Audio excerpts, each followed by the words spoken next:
What is up, everyone? I think I did it. We're live now on Rumble, YouTube, and X. What's up? What's up? Hi, I'm Shannabis. Hello, everyone. Hi. Let's see if we can get some chatters in here. It's my first live. Hi, I'm Shannabis. I started getting into content creation with cannabis back in 2016. Now there's some cool new tools for me to use, and I'm so happy to be using them. Hi, I'm here at Hayes Radio Studios in Las Vegas, and sitting here, we're live, we're in the studio, we're recording, we're doing it all. Andrew's been so cool to let me come here and play with his awesome equipment, his awesome studio. I want to see. There I am. Oh, I'm learning the Rumble studio. Hi. All right, let's get this going. I am going to cover some headlines pertaining to cannabis and politics. I have been manufacturing my brand for many years, fighting for the legalization of plant medicine and hemp. Hi. If anybody wants to jump in the chat, if you're here, and to ask me any questions, I would love that. I've been fighting this fight for about 12 years. And now we have all kinds of stuff going on, right? I didn't know what I wanted to do when I came here, and yay, there I am. All right, cool. It's running. Let's talk about this. I want to talk about this rescheduling of cannabis because there's been a lot of headlines going on right now where they're talking about, yes, we're Schedule 3, we're changing this, and it means something. Well, I've got some questions. I think everybody out there has some questions. Let's go over my questions. And then maybe my questions, you guys might have the same questions, and then you can spread my questions around or something. Oh, I wish I had some chatters in here. Not yet. I'll get there. Oh, okay. I see how this is. Yay, I like this. I really like this Rumble studio. It's cool. Oh, add themes. See. I'm going to stream live next time from my living room so that way I can just sit here and play with all this stuff for hours and learn more. But look at this cool production room in Vegas, right down the street from me. Oh. Andrew invited me to mess the place up. I'm kidding.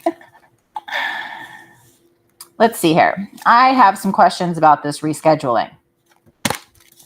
From what I've been reading, I wanted to wait a good solid at least a week before. Oh, wait, hold on. I dusted off my mug from Cannabis and Coffee.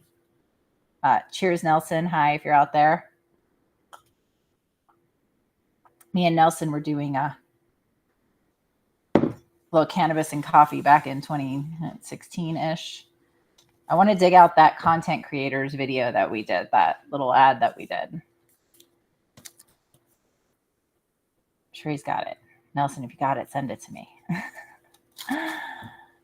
And my producer left, so I don't have anybody to banter with but you guys. So if you can hear me, chat with me. Oh, I want to see X. I want to see, am I on the X too? Hold on. Hi, X.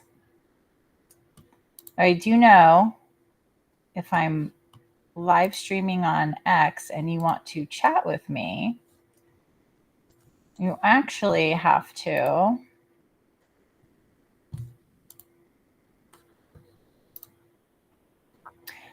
be on a desktop. Oh, there I am. Yay.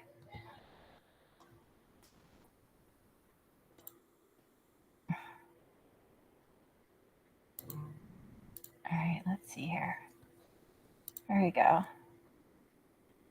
So yeah, hi X. And I want to check.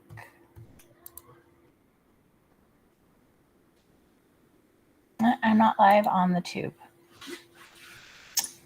Didn't go live on the tube. Wonder where that is. It says I am.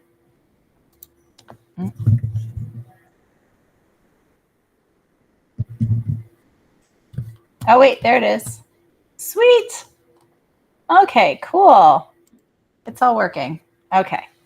Let's discuss some pot and then we'll talk some politics. So pot, politics, kind of like a historian when it comes to the cannabis world. I've been calling myself that lately because there's a lot of things that have gone on for many, many years, and people say things and there's headlines and then there's no other follow-up. Like it's a headline and people are like, oh yay, woo, woo, and then there's really it's not a reality.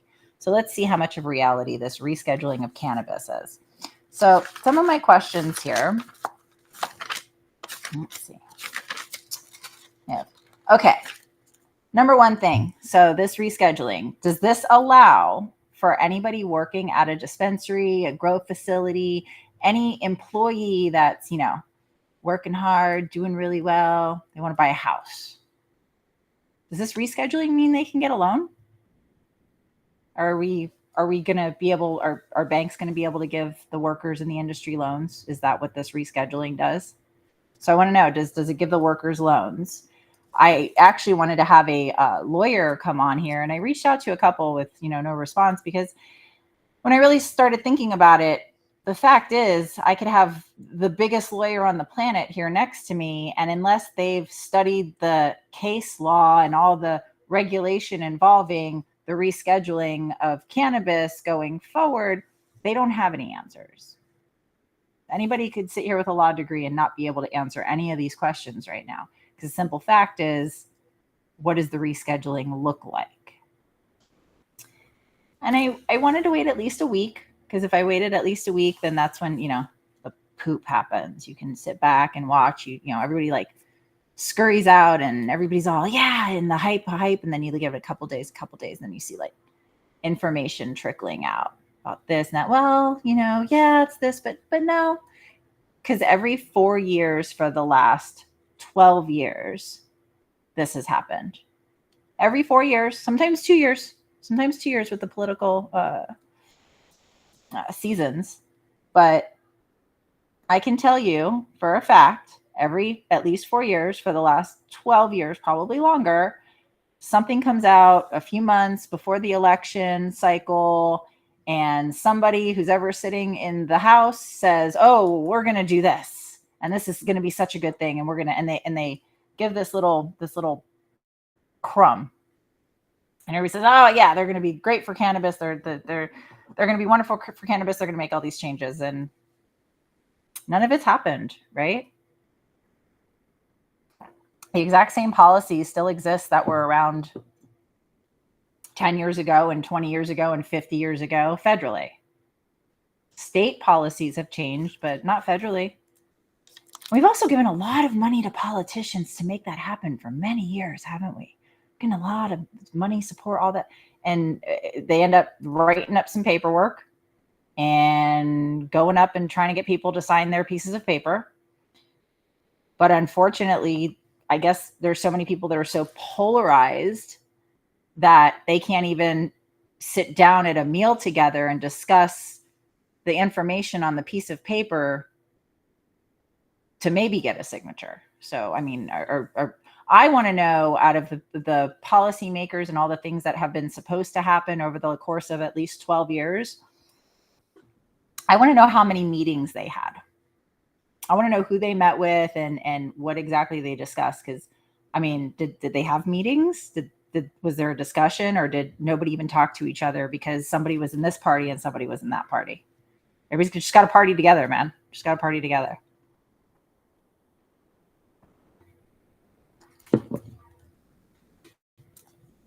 So first question for rescheduling cannabis is, do the workers and the employees, do they get home loans? Do they get to borrow money from the bank to finance a house, to get a mortgage as a bud tender, as a processor, as a trimmer, as a manager. So that's question one. Then I was reading an article. I didn't write the article down. I should have done that so I could quote it. But I was reading an article where they were discussing the tax benefits. 280E. That's the big news. 280E. We don't have to worry about 280E anymore. So the businesses are going to get better. They're going to get their write-offs, right? Which is great. And the businesses should get regular business deductions just like every other business, completely. However, I was reading this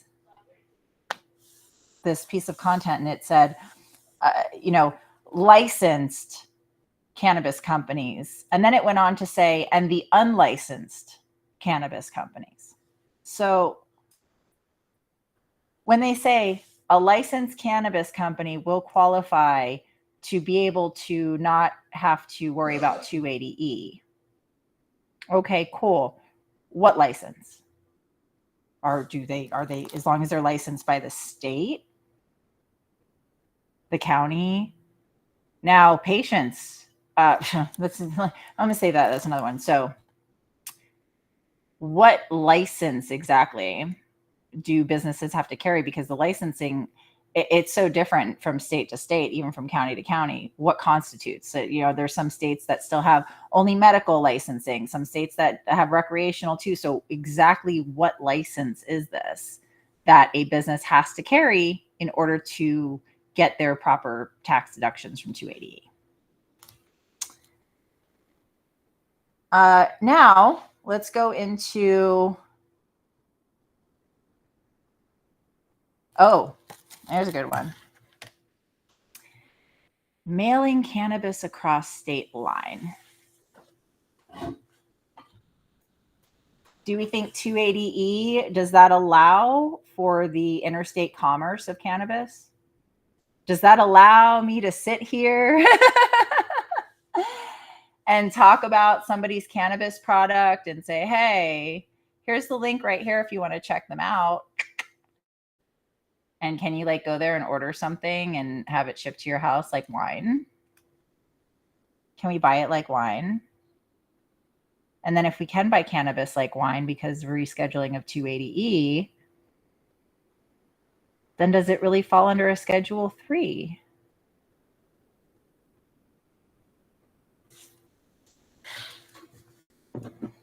This is why rescheduling cannabis was never a good idea. It was never the right idea.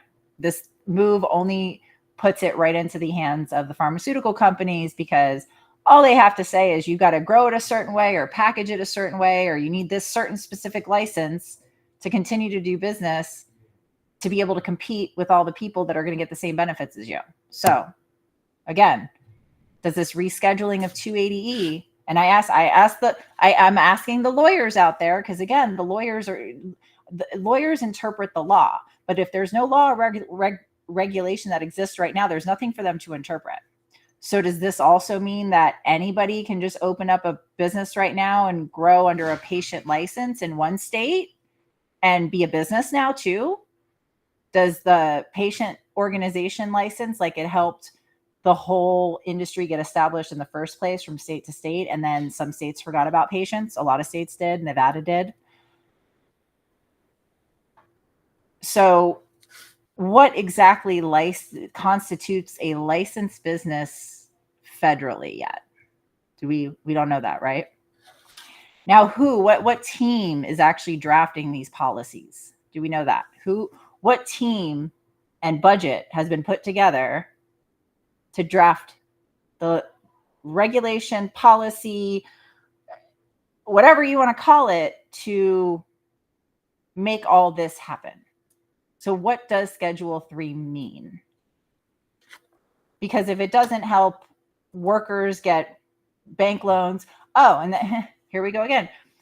Can I bring my debit card to the dispensary? Do I have to go keep getting cash?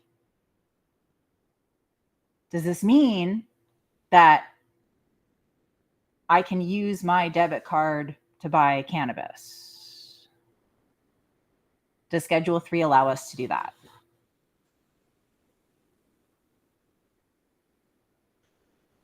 I got all these questions. I'm sitting here in beautiful Hayes Radio Studios, by the way, here in lovely Las Vegas, our first hot day. And don't mind my nails. My fingers are atrocious right now. This is my protest. I'm protesting the acrylic nail industry right now. So we'll talk. That's another subject, but it needs to be covered.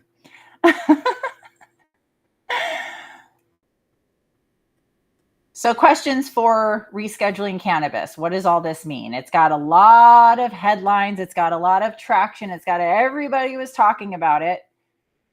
Well, where did everybody go talking about it? I'm trying to talk about it right now. Does anybody want to chime in and chat? Does anybody know the answer to any of this? This is part of what happens when you're on the front lines. You end up with more questions than you have answers, is what happens. So we got through, can employees of cannabis companies get loans for homes? What license constitutes the appropriate licensing to get a tax deduction? Don't have to worry about 280E because they say, well, if you're licensed, you'll be good. And then this one article went on to talk about unlicensed. And I'm like, why would we be talking about unlicensed companies getting 280E? But again, are we going back into the gray market of cannabis federally? I feel like this rescheduling just pulled us back into what it was in Colorado in 2012, what it was in Nevada in 2015, what it was in California in like 2009, I guess. But federally, are we going to umbrella the production of this Schedule 3 through the patients again? Because the separation of recreational cannabis, medical cannabis, and hemp, that's three completely different worlds that we're talking about, right? Completely different worlds, completely different business structures, completely different everything. They're not the same. They've never been the same.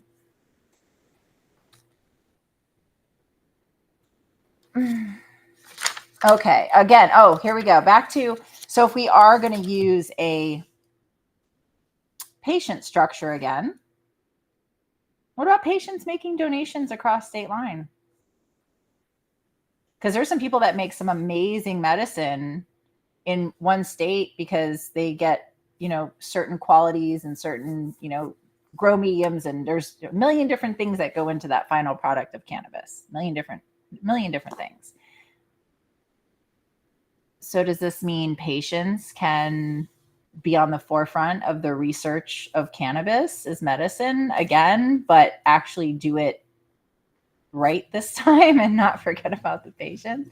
But, the federal government doesn't need to disguise itself under any kind of umbrella. They can just recreational cannabis, open market, capitalism, go for it, have a good time. It's, beer and wine. Whereas medical grade cannabis is more, it's not this big. First of all, it's a much larger investment with like no return for a really long time. If you even live long enough, depending on regulation, right? That's kind of where we are with it. But you think if a president wanted to actually do what they said they were going to do and believes that, the legalization of cannabis, it shouldn't be illegal and it needs to happen and blah, blah, blah. Why would you reschedule it? Why would you create more red tape for people to get a final product? Why? Why would you do that? You know why? Because people make a lot of money keeping cannabis in chaos. People make a ton of money. There's people that wouldn't even have jobs if there wasn't chaos in cannabis. Because once you actually solve the chaos and you give people what they want, what they need, nobody has to pay you to solve their problems anymore, right? So a lot of people have done very well keeping cannabis in chaos. So I would like some of those people to start answering some of these questions. I hope other people out there, start asking these questions too. Because I think we all have these. We all have these same questions. They're all the same questions because it's been all the same problems. Let's see here. Insurance. let's discuss insurance, shall we? I actually did an interview of a grower from California. He actually was the first ever cannabis company. It was, all in the headlines back in, I want to say 2017-ish. And I feel terrible. His name is escaping me right now. I'm so sorry. But we did an interview. If you look through my YouTube at stuff I did, was it like 5 years ago at this point? And his place went up in flames, but he had an insurance policy, a cannabis specific, $1 million insurance policy that was supposed to cover him. It was a fire, it was an act of God. And when I interviewed him a few years after the headlines, I think it was maybe like a year or two after the headlines, he let me know, like, they never paid him. He thought he had this insurance. He paid for it. It was, these insurance companies were selling their services at all the conventions and everything, and he never was paid. I don't believe he's ever been paid to this day. I don't believe he's ever been paid to this day. So not only will rescheduling allow cannabis companies to access real insurance in a real market and not have to pay extra fees to the people that are, creating their insurance policies creatively. There's creative accounting, creative insuring. Does that mean real insurance? Does that mean, Progressive's going to come hang out? Kind of mad at you, Progressive. But does that mean, State Farm can cover companies and it just not be an issue and it just be out there, not be this like big secret? Go, we're secretly covering your company.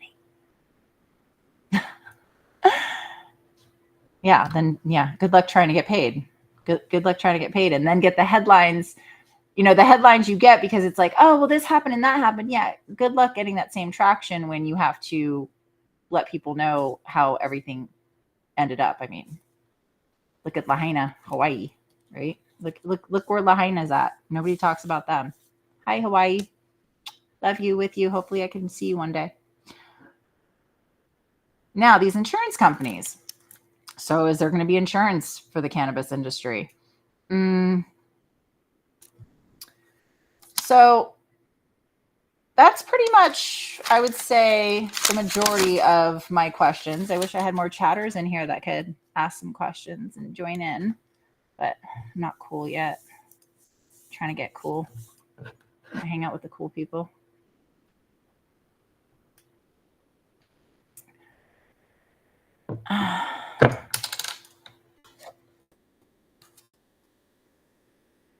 Well, I guess this could be my first live talking about this specific topic pertaining to cannabis.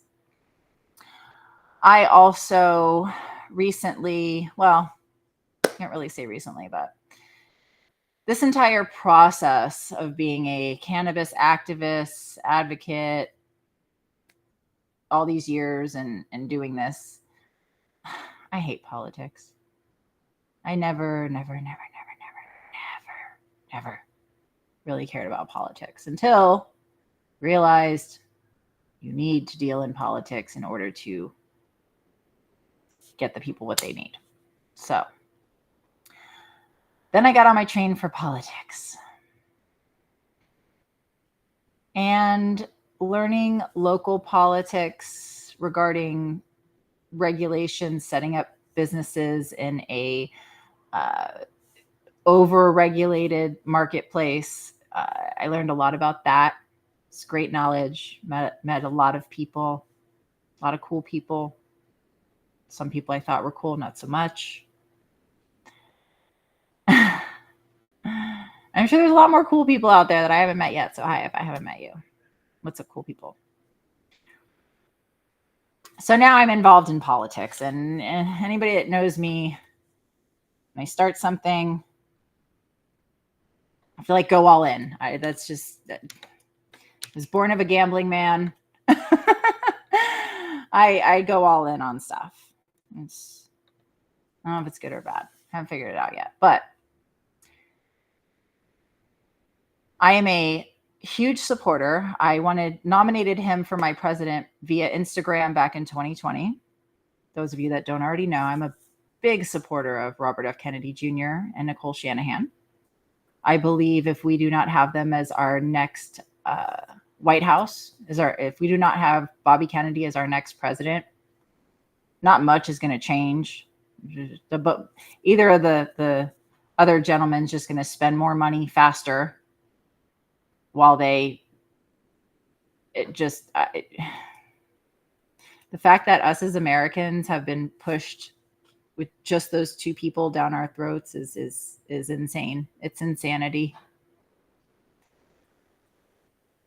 So when Bobby Kennedy announced his candidacy, really, my support goes back to cannabis, back to pot.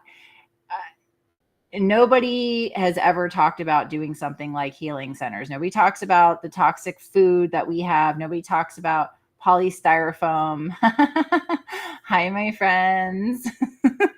Hi, Barry. Hi, Nina.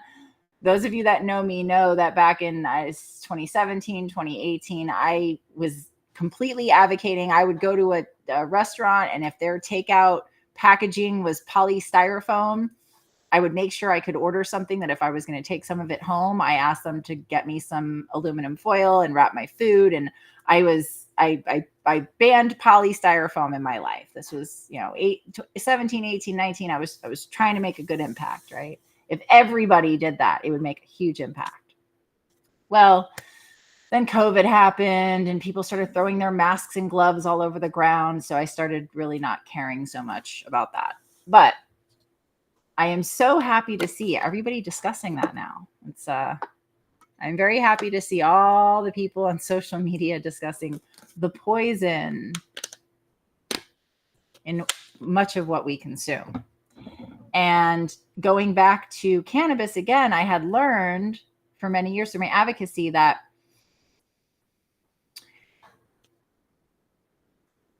in order to get a medicine out of a plant, the CDC, the FDA, the NIH, the ABCD, XYZ, all of those different government organizations that are part of the blessing of allowing things through our grocery stores to us is a nightmare.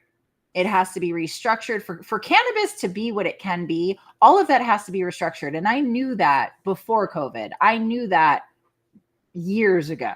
I learned that through the process of legalizing cannabis. So when our future president started discussing those things, I, went all in. So not only did I volunteered with Team Kennedy when it launched, when the organization had a chapter here, and I did some things and I learned really quick because I didn't know anything about politics and, how the money runs, because how the money runs is what matters, right?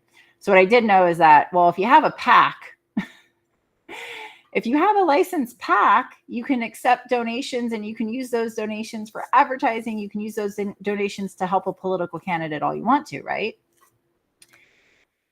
A lot of people out there, when they hear the word PAC or super PAC, they think of, the Rockefellers and all these big, really wealthy conglomerates, right? Well, they built that.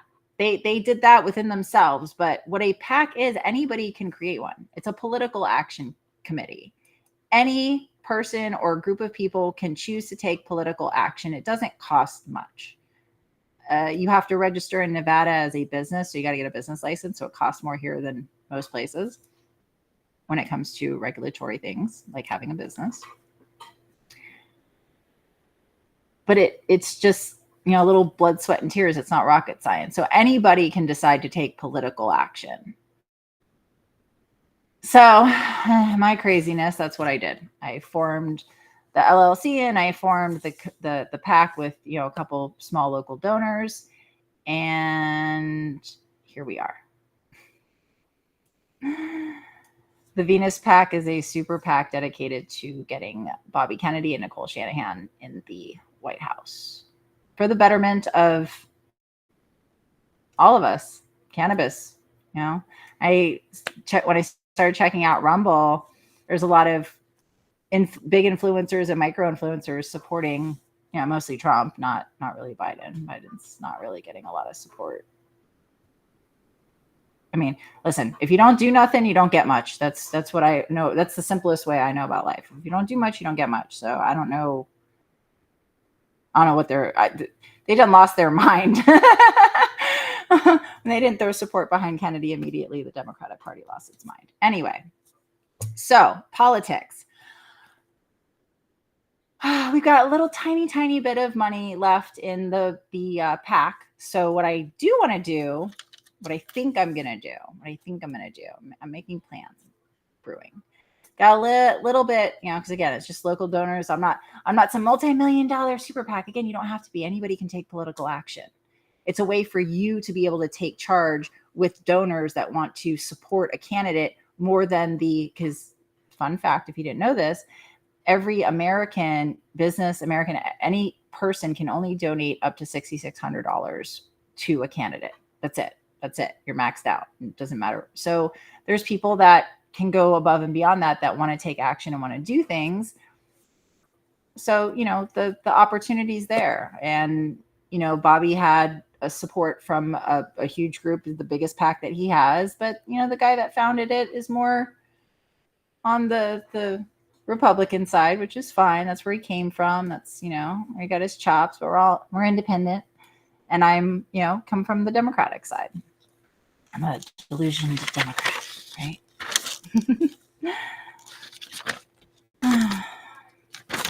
So now that we've talked about the questions on rescheduling, I really wanted to get those questions out there in public and put them out there for people. I don't know. I wish I had an audience again, just starting. Cheers. I really would like to get some of those questions answered. So if you guys want to come hang out, if you could have some of those, the answers to those questions, I'm asking, I don't know who I'm asking the people with the answers to those questions. I'd love to hear from you. And I'm going to play with the tech a little more and be able to bring in, I'm punching the microphone, be able to do like a cam to cam thing and all that. So yeah, I even turned off, I didn't even go live on Instagram. Was giving me problems. I don't care. I have to close Instagram. I'm done with Meta. No, Meta's been suppressing. So Meta is, I don't know if you guys heard the news, but the big PAC that supports Bobby Kennedy is suing Meta right now because they were suppressing this Meet Who is Bobby Kennedy. It was a 30-minute mini docuseries, introducing this presidential candidate to the American people. Just 30 minutes, just talking about who he is, his resume, where he came from. Well, it got shadow banned across Meta platforms. There was people sending in screenshots that they weren't getting any visual, that they weren't able to share the link. There was just all of these different magical tech things going on. These mystical tech things that magically only happen once in a blue moon, So I actually have gone around and around because I got the PAC. They give you a license. You have this PAC license, right? So I had done a little commercial for local. You can't even. So here's the thing about forming a PAC. You cannot even, unless you are part of a campaign formally and you have all the documents and the paperwork, you cannot even promote on any kind of medium, whether it's social media or radio or anything. You cannot promote even a gathering of some local politicians having a town hall. You can't even pay for advertising for that. I couldn't advertise that I was hosting a town hall with 2 local candidates for Congress. Hi, Gabriel Cornejo. Hi, Michael Boris. They're the independent and the Republican candidates for District 2 congressional seat here in Las Vegas. And I couldn't even, put that flyer out there and say, hey, this event is happening unless you have a PAC license. I was able to run an ad on X. Hi, X, love you. I was able to run an ad on X, and that was fine. But I've been in this circle with Meta that I send in my license information. They're like, yes, you're approved. You can start advertising. And then I go to run the ad and they don't run the ad and they tell me that it's political. I need a license for that. Yeah, I've put in the license and the documentation 6 times now. And I threw my hands up at it. I'm not a multi-million-dollar organization that can just sue somebody like that. But hey, I'm here. They're fucking with me too. I have the proof that they silenced, they weren't letting me buy ads either, even with my PAC license. So anyway, I'm here. So yeah, even just to take any kind of action and support politicians in general, you need a special license to be able to spend money to get that word out, even if you just want to spend your own money doing it. Like, even if it's just you, like, being like, you know what, I like this cause. I want to just buy some ads for it because I can. You can't even do that. So there's some serious suppression going on so many levels when it comes to politics. And all of that needs to change. And it's never going to change if we stick with the same 2 parties. I want to have one party, like one big party. We all just come hang out. You know, some people get stoned over there. Some people drink alcohol over there. Some people hang out and just, drink sports drinks or some kava or something. What up, kava bar? You guys should check out the kava bar in Las Vegas. It's really cool. Had some events there. It's over in the southwest area of Vegas. This will be fun to run back. Oh, look at me. I've been going for like 36 minutes. I don't shut the fuck up, huh? I guess that's what makes you good about this stuff. I wish I had some people in this awesome studio to talk to. The studio is so cool. Like, okay, if you're in Las Vegas and you want to do a podcast, you want a studio, Hayes Radio.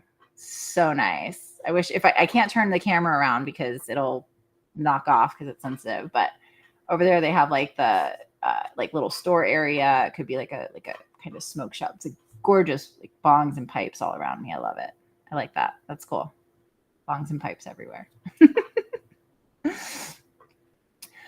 Maybe one of these days I'll get some interaction on a live stream. But I was thinking, so what's going to be my final promotion of this PAC? Because unless I can actually have the PAC raise enough money to pay somebody to do the next quarterly report, I ain't never doing that shit again. Okay. Do you know that if you want to file paperwork with the Federal Election Commission for your license, because you have to, let them know, you got to, keep them up on the money and let them know, what's coming in, what's going out. It's just part of it, right? It's regulatory thing, which is fine. The problem is their software that you use, they're free. Like, you can pay a company, which I would love to do. I would love to just pay a company, but you got to have the money for that, just to pay the company to deal with it, to run, to do all that. That's fine. The software system, I had to go find somebody's Windows PC specifically just to use it. You can't use it on anything else. Not a Google laptop. Chrome won't work. You can only use it on basically Microsoft 98 platform from, Bill Gates. That's the only free software that you can use to take political action and make sure that you're putting in all of your regulatory requirements and your quarterly reports and everything. But the system, like, no, I wanted to rip my hair out. It was so unless I can raise enough money to hire the people that need to be hired to do that, I ain't doing it. So the last little budget that we have, I was thinking, I think this is a really good idea. This is the promotional idea that I have. And I think I'm going to maybe do a subathon and kind of do like a stay on live for 24-hour subathon, those things. It's still, it's up here. So it's something I'm planning on doing. I'm definitely going to have some other people to interact with through that 24-hour process. Somebody might, I'm probably going to do it. I have to do it in my living room. Andrew's like, no, you're not coming here.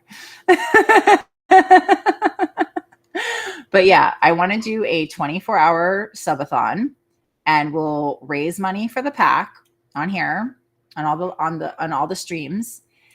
And what we're going to use it for specifically, I'm in Vegas, right? Vegas summer promotion. What do you think we're going to do? What do you think I want to do? I want to get RFK bikinis and bathing suits for the guys too. And we go to the pool parties and RFK the crap out of Las Vegas at all the pool parties. Maybe not all of them, but all the good ones. I definitely might be able to like get some discounts, some comps maybe. Would like to go live at them. We could do that too. So that's my promotional idea. I just have to run that by my few donors. We don't have much left in the budget, but we have enough for me to get some bikinis made and show up at some places. Don't have the money for the bottles though. Gonna need hot girls. We're gonna have to have the hot girl summer at the Vegas pool parties in RFK bikinis. That's my plan for the pack. That's the summer promotion I want to do. But I need more money for that. So I'm thinking about a subathon. But I don't have anybody in here yet. That's okay. It'll come. Well, I think I about covered what we're going to cover today. Like I said, I really wanted to get like somebody in here to talk about other stuff too, but organizing people when you're not famous or you're not paying them is very, very difficult. Very, very difficult. So I'm going to log off. I've had a really good time here at Hayes Radio Studios in Las Vegas, Nevada. Don't forget, it's Nevada, not Nevada. Don't do that to us. We don't like that. Nevada. I've been here, on and off, but I've lived here 25 years, on and off. Lived, other places, but I always come back. The climate here is amazing. Yes, it's hot. Today was the first extra hot day. It definitely, when I walked out this morning to walk my dog, definitely was the extra hot day. I knew summer was here. Summer has arrived. It is here. Summer has arrived. So now it's going to start getting extra hot, but that's okay. We can deal with it. We got to be partying at the pool parties. And I bet. So does Schedule 3 mean I get to bring the pot to the pool parties? Can we pull pot in politics? Yeah, that actually was my... So if somebody would have actually had the budget and if I would have been sourced for this one, my plan, I would have got a lounge license and built a pool. I would have gotten a lounge license in Las Vegas. I would immediately would have just built a pool. That's it. Above ground, whatever, just pool. That's it. Because at least you had the other attraction for people to come. An indoor pool is even better. Indoor pool is even better because then you have an indoor pool for people to come and hang out at, whether they're there for pot or not. It's another added. It's what you can charge for, right? Because without a dram shop law, to even have lounges is too risky. Maybe we should talk about that the next episode. And we'll talk about why cannabis lounges are not such a good investment idea.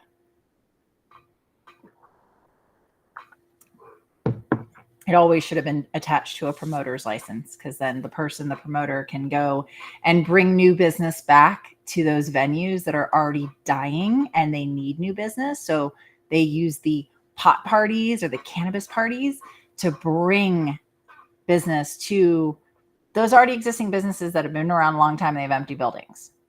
When you have to invest into building out a whole new space and all that. There's the investment. It doesn't work. Numbers don't work. And anybody that thinks that works has never done events. It doesn't work. And then now too, with the like people driving off your property with cannabis, no dram shop law, because in Nevada, people can get as drunk as they want somewhere, and if they drive off the property and they get into an accident, they can't sue. That's the dram shop law. That doesn't exist for cannabis. Again, does Schedule 3 allow for us to put in a dram shop style law? Does that help? Are insurance companies going to be able to cover lounges now? Can insurance, with the rescheduling? See, I have all these questions. They just keep coming. Okay. I'm going to wrap this up, and we're going to ask some more questions and answer some of these questions next week, probably on Wednesday. I think I'm going to do a Wednesday.